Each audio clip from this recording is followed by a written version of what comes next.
Rolling. Good afternoon. You with the Council Magazine, Mr. Marrow, and I'm interviewing one of Newark's City Councilmen, Sharpe James Jr. How are you? John Sharpe James. Okay, I apologize. John Sharpe James Jr. No junior. No junior. No junior. John Sharpe James. I have a few questions for you. Council Magazine wants to give the public some information about you and your legacy, and as being one of the newest members of the council, your perspective and ideals. First question: I see you're highly educated, graduating from Morehouse with a BA and a doctorate from Rutgers Law School. As a councilman, how much of the state budget will be allocated toward education? Okay, well, that's an interesting question because right now we're trying to transition out of 20 years of state control Yes. into local control, which I'm told is going to take 18 months. So we don't exactly know the dollar amount. Yes. We're just pleased with the fact that we're going to have local control, our local advisory board, who's elected by the community, will be able to make decisions on our education and let our children have a chance of competing in this tough world, this tough economic and educational environment. And on top of that, we now have 24 to 30% charter schools in the city of Newark. So we don't exactly know what their budget allocation is. But when we get local control, we'll be looking over all the numbers to ensure that Newark residents and Newark students are served to the best of their ability. Definitely. Sounds great.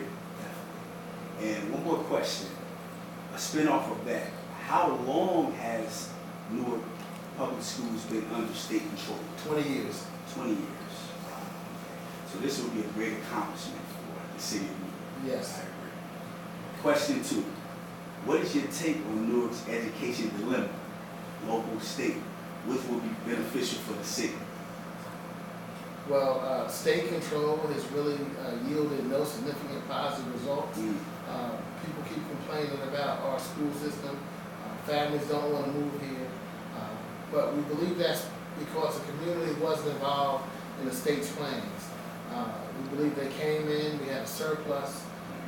Now we have a deficit. Just as recently as 2 days ago, principals were told they have to find $5 million in savings in their schools, cutting their budgets, cutting the after-school programs, students programs to keep kids off the street. So it's tough. But we believe locally, if we have more say, it'll be a lot better than the state control we've had for 20 years. Next question. I read your bio.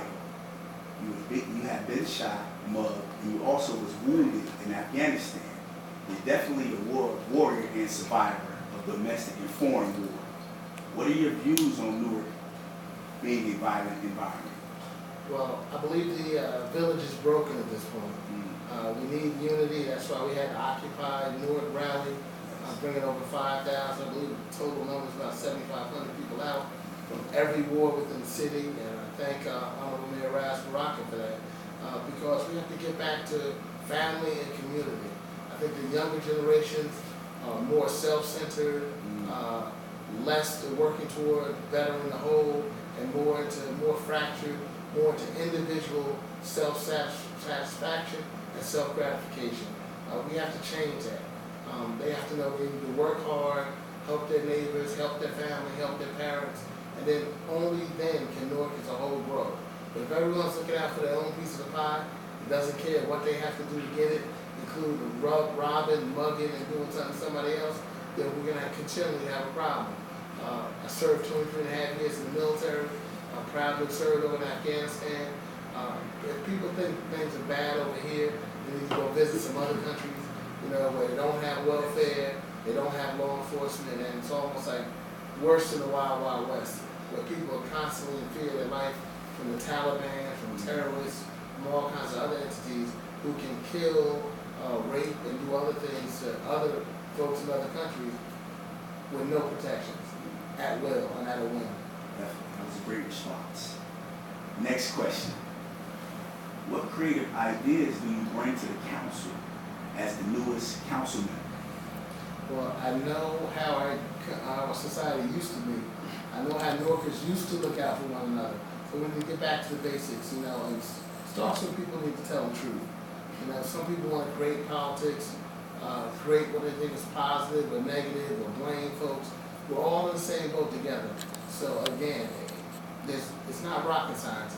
There's no miracle cure for our situation. But if people are earnest, willing to work together, willing to tell the truth, willing to own up to past mistakes, we can move forward.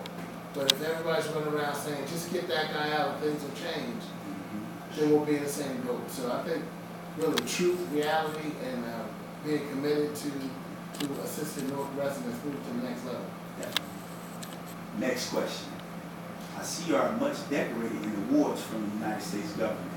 How has your civil service experience helped you transition to a city councilman? Well, when I first joined the military, I was enlisted. So I didn't go in as an officer, even though I retired as a major. So I went in from the ground up. And when you come into office, you have to be able to work on the ground, going door to door, street to street. Organization is something that the government and the Army taught me. How they should work, good and bad leadership, how presence and how you talk to someone can make a difference. And so you translate that into government work, and when you approach a resident, you need to be polite. You don't talk down to people. You don't demean and defame people.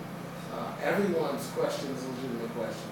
You listen to everyone. You never know what hint of advice will come out of a community meeting that could be, workable and doable that the government doesn't already have in place. So it's taught me how to work with organizations, work with people better, and use the best of everything to try and move our city forward.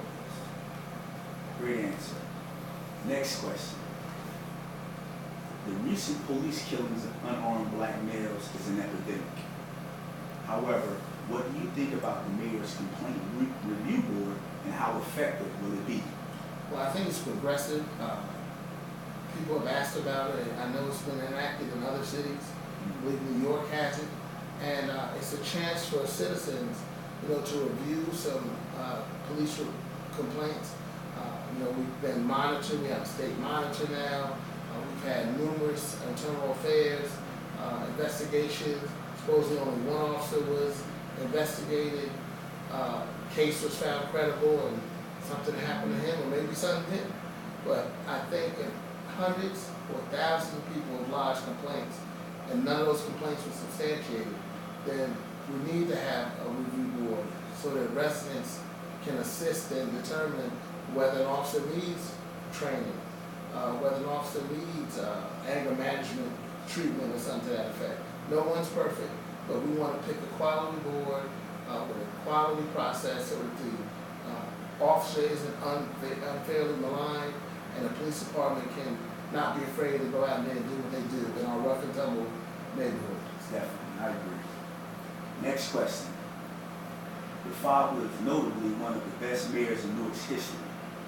Do you ever feel that you have to exceed his expectations and surpass his legacy? Well, number one, he was mayor at a different time frame. Yes. And again, it goes back to when the village was more together. There was more unity, positive leadership. Everyone's different, so I will never be him. So I applaud what he did during his time.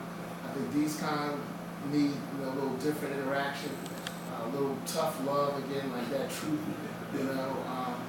Funny thing is, when we went to high school, we was going on Elizabeth Avenue, and we would see people on bus stops, and he would pick them up, and they'd get in the car. Hey man, hey, get in the car. We was dropping me off at St. Benedict's downtown, and a couple of years ago, I said, Dad, one of the most interesting things I showed community commitment was when you picked up, all your friends, from the bus stop, when we were going to high school, 30 years ago.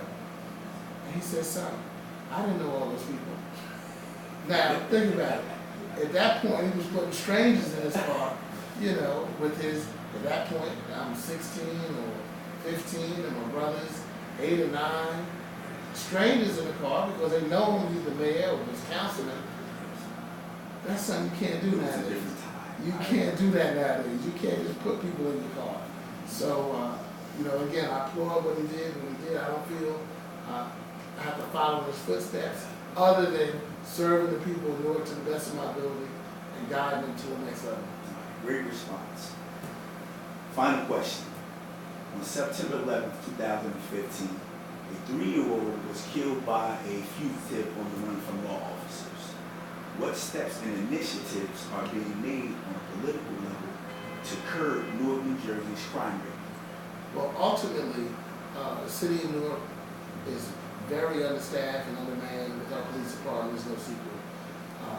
Part of that is because my father was very aggressive and had a good relationship with President Bill Clinton during the 90s, and we hired classes of 80 officers, 100 officers, 150 officers, 200 officers in a year period, and we're talking about 1990, 91, 92, 93. So right now, all of those officers are coming up for retirement, and they are retired.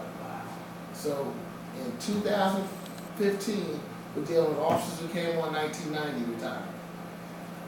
2016, officers in 91 are retired. So we have probably around 600 officers that are going to be eligible for retirement in the next 4 to 5 years. And that's going to be rough. So the recruitment is aggressive, but because a prior mayor allowed our accreditation for our academy to run out, so the city no longer has its own police academy, we're limited to 50 spots in other county academies.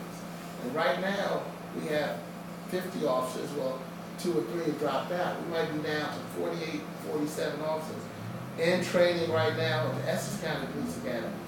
And through the mayor's aggressive campaigning statewide, talk to the Attorney General, we're going to allow other officers to be in other academies. I believe Union Academy and one other academy.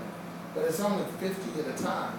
If we had our own academy, we could put 150 officers in, and they roll out at the same time instead of 50 spots. So police can't do it alone.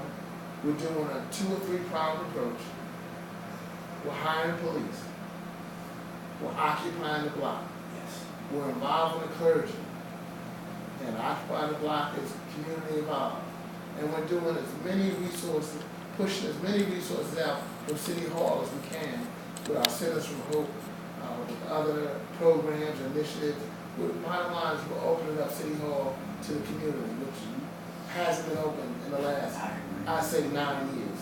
So we're tackling it from different angles, and our hope is that that 3 and 4 pronged approach will resonate, and some of the folks will either get a job, stop running the streets, or do something productive instead of just committing crimes. Well, it's the Council Magazine signing off with John Sharpe James and Mr. Marrow. Next week we'll have Councilman Animal Ramos. Thank you, and see you until next time. Thank you.